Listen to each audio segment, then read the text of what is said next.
Israel, Iran, America இடையே கடந்த சில நாட்களாக நிலவி வந்த கடுமையான பதட்டம் கட்டாரில் உள்ள அமெரிக்க இராணுவ தளம் மீதான ஈரானின் தாக்குதலுடன் உச்சக்கட்டத்தை அடைந்திருக்கிறது. இந்த தாக்குதல் நடக்கிறதுக்கு முதல்லேயே கட்டார் தன்னுடைய வான்பரப்பை மூடியது. அமெரிக்கா கட்டாரில் உள்ள தன்னுடைய பிரஜைகளை வெளியே வர வேண்டாம் என எச்சரித்தும் இருந்தது. பிரிட்டிஷ் ஏர்வேஸ் உட்பட முன்னணி விமான சேவைகள் மத்திய கிழக்குக்கான தங்களுடைய விமான சேவைகளை ரத்து செய்திருந்தன. அமீரகம், பஹ்ரைன், குவைத் என பிராந்தியம் முழுவதுமே பதட்டம் தொற்றிக் கொண்டதால் வான்பரப்புகள் மூடப்பட்டன. ஈரான் ஏவுகணைகள் கத்தாரில் இருக்கக்கூடிய அமெரிக்க இராணுவ தளத்தில் பெரியதொரு சேதாரத்தை ஏற்படுத்தவில்லை என்றாலும் கூட மத்திய கிழக்கு முழுவதும் ஒரே கலைபரமாயிருக்கிறது. சர்வதேச விமான போக்குவரத்து ஸ்தம்பிதம் அடைந்திருக்க ஒருவித பதட்டம் தொடர்ந்து கொண்டிருந்தது. ஆனால் ஈரான் கட்டாரில் இருக்கும் அமெரிக்காவினுடைய இராணுவ தளம் மீது மேற்கொண்ட தாக்குதலும், அதுபோல அமெரிக்கா ஈரானினுடைய அணுகுண்டு தயாரிக்கக்கூடிய நிலைகள் மீது மேற்கொண்ட தாக்குதல் குறித்தும் பல்வேறுபட்ட சந்தேகங்களை நிபுணர்கள் எழுப்புகிறார்கள். இது முன்கூட்டியே திட்டமிடப்பட்டு அறிவிக்கப்பட்டு மேற்கொள்ளப்பட்ட ஒரு தாக்குதலா என்கிற சாத்தியங்கள் குறித்தும் ஆராய்கிறார்கள். அதே மாதிரி இப்போது கட்டாரில் இருக்கக்கூடிய அமெரிக்க இராணுவ தளம் மீது ஈரான் தாக்குதல் நடத்தியதற்கு பிறகு இப்படி ஒரு சமாதான பேச்சுவார்த்தை சாத்தியமானது என்கிற கேள்வியும் கூட எழுந்திருக்கிறது. முதல்ல America operation mid night hammer அப்படிங்கிற பெயர்ல ஈரானினுடைய அணு உலைகள் மீது தாக்குதல் நடத்தியது.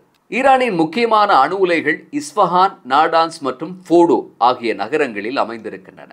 ஆனால் இஸ்ரேலுக்கு இந்த அணு உலைகளை தாக்கி அழிக்கக்கூடிய வல்லமை இல்லை என்பதால் இஸ்ரேல் பிரதமர் ஆரம்பத்திலிருந்து என்ன செய்தார்? தினம்தோறும் அமெரிக்காவை எப்படியாவது இந்த யுத்தத்துக்குள்ளே இழுத்து வர வேண்டும் என்று சொல்லி முயற்சி செய்து கொண்டிருந்தார். அமெரிக்க அதிபர் ட்ரம்ப் வழக்கம் போல பஞ்ச் வசனங்களை பேசிவிட்டு அடுத்து 2 வாரங்களில் பார்க்கலாம் என்று சொல்லியிருந்தார். அமெரிக்காவினுடைய நிலைப்பாட்டை அதற்கு பிறகு அறிவிப்பதாக சொன்னார். ஆனால் ட்ரம்பினுடைய இந்த திருவாய் மலர்தலினுடைய ஆயுள் காலமும் ஒரு நாளைக்கு மேல நீடிக்கல. அமெரிக்காவினுடைய பாராளுமன்றமான காங்கிரசினுடைய அனுமதியின்றி தன்னிச்சையாக ஈரானின் அணு உலைகள் மீது B-2 ரக போர் விமானங்கள் மூலம் தாக்குதல் நடத்த ட்ரம்ப் முடிவு செய்தார். B-2A ஸ்பிரிட் ஸ்டீல்த் குண்டுவீச்சு விமானங்கள். இந்த விமானங்கள் குறித்து அதிகம் பேசப்பட்டிருந்தது. இந்த வாரம் 6 முதல் 7 B-2 ரக விமானங்கள் சுமார் ஒரு 37 மணி நேரம் நிற்காமல் பறந்து 11,400 கிலோமீட்டருக்கும் அதிகமான தூரத்தை கடந்து இந்த தாக்குதலை மேற்கொண்டதாக குறிப்பிடப்படுகிறது. இவை ரேடாரில் கண்டறிய முடியாத தொழில்நுட்பத்தை கொண்டவை என்பது இங்கு குறிப்பிட்டு சொல்ல வேண்டிய இன்னும் ஒரு விஷயம். அதே மாதிரி இந்த B-2 ரக விமானங்களால பங்கர் பஸ்டர் என்று சொல்லப்படக்கூடிய குண்டுகளை தாங்கி செல்ல முடியும். அதனுடைய எடை 14,000 கிலோ. ஒரு குண்டினுடைய எடை 14,000 கிலோ. 300 அடி நிலத்துக்கு கீழே துளைத்து கொண்டு போய் அது இலக்கை தாக்கக்கூடிய வல்லமை கொண்டது. அப்படி இல்லைன்னா ஒரு 60 அடி வலுவூட்டப்பட்ட கான்கிரீட்டையும் கூட ஊடுருவி சென்று அழிக்கக்கூடிய வல்லமை இந்த குண்டுகளுக்கு இருக்கிறது என்று சொல்லுகிறார்கள். தாக்குதலை நடத்திவிட்டு ஈரானின் அணு உலைகள் முற்றிலுமாய் அழித்தொழிக்கப்பட்டு விட்டதாகவும் இனி ஈரான் சமாதான பேச்சுவார்த்தைக்கு வர வேண்டும் என்று சொல்லியும் ட்ரம்ப் ஒரு கோமாளித்தனமான வழக்கமான அவருடைய அறிவிப்பை வெளியிட்டிருந்தார். ஆனால் ஈரான் இந்த தாக்குதலின் மூலமாக தங்களுடைய அணு உலைகளுக்கு எந்த சேதாரமும் ஏற்படவில்லை என்றுதான் அறிவித்திருந்தது. அதே மாதிரி சர்வதேச ரீதியான அமைப்புகளும் கூட ஈரான்ல அணு கசிவுகளுக்கான ஆதாரங்கள் இல்லை என்று உறுதியாக குறிப்பிட்டிருந்தன. ஆனால் ஈரானோ தான் அமெரிக்காவின் தாக்குதலை எதிர்பார்த்திருந்ததாகவும் அனைத்து அணுசக்தி சாதனங்களையும் பாதுகாப்பான இடத்துக்கு எப்போதோ மாற்றிவிட்டதாகவும் கூட அறிவித்தது. அணு உலைகளினுடைய நுழைவு மற்றது வெளியேறக்கூடிய இடங்கள் மட்டுமே சேதமடைந்திருப்பதாகவும் தங்களுடைய அணு செறிவூட்டல் செயல்பாடுகள் தொடரும் என்று சொல்லி ஈரான் அறிவித்தது.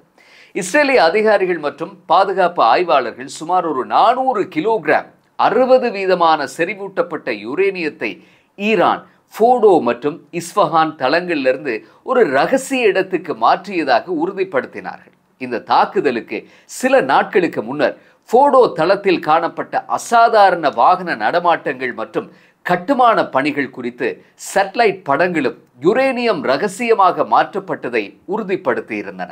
இதேவேளை இத்தாக்குதலால் பலத்த வருத்தமடைந்த ரஷ்யா ஈரானின் வெளிவிவகார அமைச்சர் அப்பாஸ் அகார்சியை உடனடியாக சந்தித்தது. அப்போது முன்னாள் ரஷ்ய ஜனாதிபதியும் மூத்த ராஜதந்திரியுமான டிமிட்ரி மெட்வெடேவ் ஈரானுக்கு அணுகுண்டுகளை வழங்க சில நாடுகள் தயாராக இருப்பதாக ஒரு அறிக்கை வெளியிட்டு அச்சமூட்டியிருந்தார். ஈரானுக்கும் இஸ்ரேலுக்கும் இடையில் பரஸ்பர தாக்குதல்கள் தொடர்ந்தன. ஈரானினுடைய விமான நிலையங்களை இஸ்ரேல் குறிவைத்து தாக்க பதிலுக்கு ஈரான் இஸ்ரேலின் மின்சார நிலையம் ஒன்றின் மீது தாக்குதல் நடத்தி இருளில் மூழ்கடித்தது. ஆனாலும் மத்திய கிழக்கில் இருக்கும் அமெரிக்க இலக்குகள் என்னவாகும் என்ற ஒருவித பரபரப்பு நேற்று வரை தொடர்ந்தது. அமெரிக்காவை பழிவாங்குவதாயின் ஈரானிடம் 3 தெரிவுகள் இருந்தன. 1, அமெரிக்காவை நேரடியாக தாக்குவது.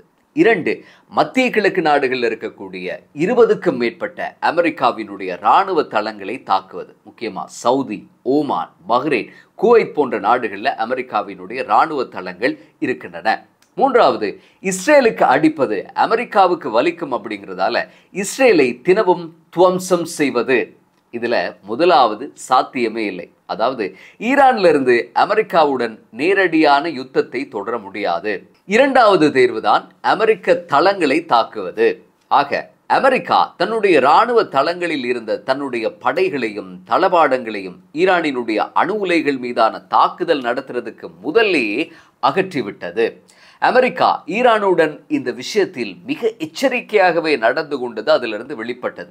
இராணுவ தளங்களில் வெறும் காற்று மட்டுமே இருப்பதை உறுதிப்படுத்திய பிறகுதான் களத்திலேயே இறங்கியது அமெரிக்கா என்று சொல்லலாம். அது மட்டுமல்ல, தாக்குதல் நடத்திவிட்டு உலகம் முழுக்க இருக்கும் அதன் பிரஜைகளுக்கு கவனமாய் பாதுகாப்பாய் இருங்கள் என்று எச்சரிக்கையும் விடுத்தது. ஆகவே ஈரானால் அமெரிக்க தளங்களை சேதப்படுத்தி கவன ஈர்ப்பை ஏற்படுத்தக்கூடிய பெரியதொரு அழிவை ஏற்படுத்துவது சாத்தியமல்ல. சம்பந்தமில்லாத பொதுமக்கள் வாழும் இடங்களில் ஏவுகணைகள் வெடித்தால் ஈரான் அனாவசியமான ஒரு நெருக்கடியை கூட எதிர்கொள்ளக்கூடிய வாய்ப்பு இருந்தது. தான் உற்பத்தி செய்த ஆயுதங்களை எல்லாம் இஸ்ரேல் மீது பரிசோதித்து பார்த்து பெரும் சேதாரத்தை ஏற்படுத்திய ஈரானுக்கு தன் நாட்டின் பாதுகாப்புக்கு அமெரிக்காவை நம்பியிருக்கக்கூடிய சவுதி, அமீரகம் போன்ற நாடுகள் இலக்குகளே அல்ல.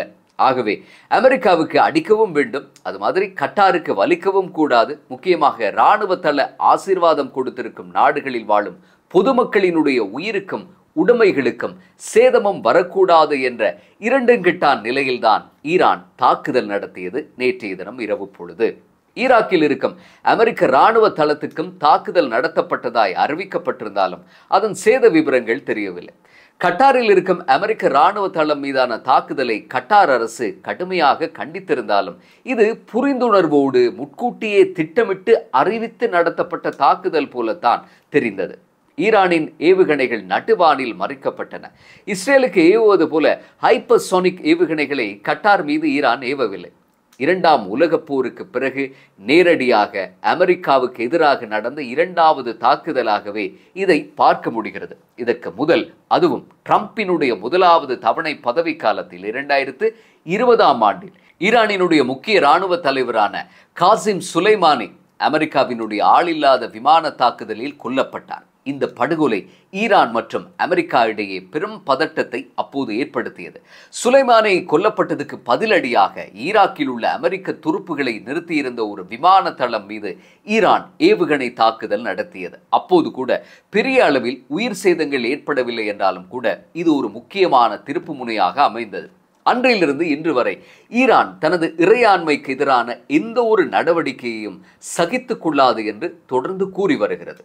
நேற்றைய கட்டார் அல் உதைத் தாக்குதல் சுலைமானி படுகொலைக்கு பிந்தைய மிக முக்கிய பதிலடி நடவடிக்கையாக பார்க்கலாம். அதுவும் அமெரிக்காவுக்கு எதிரான பதிலடியாக. ஈரானின் தாக்குதலுக்கு பிறகு டொனால்ட் ட்ரம்ப் அவருடைய ட்ரூத் சோஷியல் என்கிற சமூக ஊடக தளத்திலே இஸ்ரேலும் ஈரானும் ஒரே நேரத்தில் தன்னிடம் சமாதான பேச்சுவார்த்தையை கேட்டதாக கூறினார். இது ஈரானியர்கள் பார்க்கும் விதமாக இருக்காது. ஈரானிய செய்தி வாசிப்பாளர் ஒருவர் கட்டாரில் உள்ள அமெரிக்க தளத்தின் மீதான தாக்குதலுக்கு பிறகு ட்ரம்ப் கெஞ்சும் துணியில் அழைத்தார் என்று கூறியிருந்தார். ஆனால் இந்த போர் நிறுத்தம் நடந்த விதம் குறித்து வெள்ளை மாளிகை விவரிக்கும் போது ட்ரம்ப் இஸ்ரேல் பிரதமர் நெத்தன்யாகுவுடன் பேசி இஸ்ரேலிய தரப்பை உடன்பட வைத்திருக்கிறார். இஸ்ரேல் சம்மதித்ததும் கட்டார் அமீரை அழைத்து ஈரானியர்களுடன் நீங்கள் பேச முடியுமா, அவர்களை நம் பக்கம் கொண்டு வர முடியுமா, இஸ்ரேலியர்கள் சம்மதித்து விட்டார்கள், இப்போது ஈரானியர்கள் வேண்டும் என்று சொல்லி ட்ரம்ப் கேட்டதாக நம்பப்படுகிறது. கட்டார் அமீரும் கட்டார் பிரதமரும் ஈரானியர்களுடன் பேசி அதை சாத்தியமாக்கி இருக்கிறார்கள் என்று சொல்லுகிறார்கள். இதற்கிடையில் அமெரிக்க துணைத் தலைவர் ஜே.டி. வான்ஸ், வெளியுறவு செயலாளர் மார்க்கோ ரூபியோ மற்றது மத்திய கிழக்கு தூதுவர் ஸ்டீவ் விட்காஃப் ஆகியோர் ஈரானியர்களுடன் நேரடி மற்றும் மறைமுக பேச்சுவார்த்தைகளை நடத்தியிருப்பதாகவும் செய்திகள் வெளியாகி இருக்கின்றன. இறுதியாக ஜே.டி. வான்ஸ் மற்றும் கத்தார் பிரதமர் ஆகியோர் இந்த செயல்முறையை ஒருங்கிணைத்திருக்கிறார்கள். இறுதியாக 12 நாட்கள் யுத்தம் முடிந்துவிட்டதாக ட்ரம்ப் அறிவிக்கிறார். நேற்று இஸ்ரேல் கொமேனி விரும்பினால் நாம் தயார் என்று கூறி போர் நிறுத்தத்துக்கு தயாராகிவிட்டதற்கான சமிக்ஞையை வெளியிட்டார்கள்.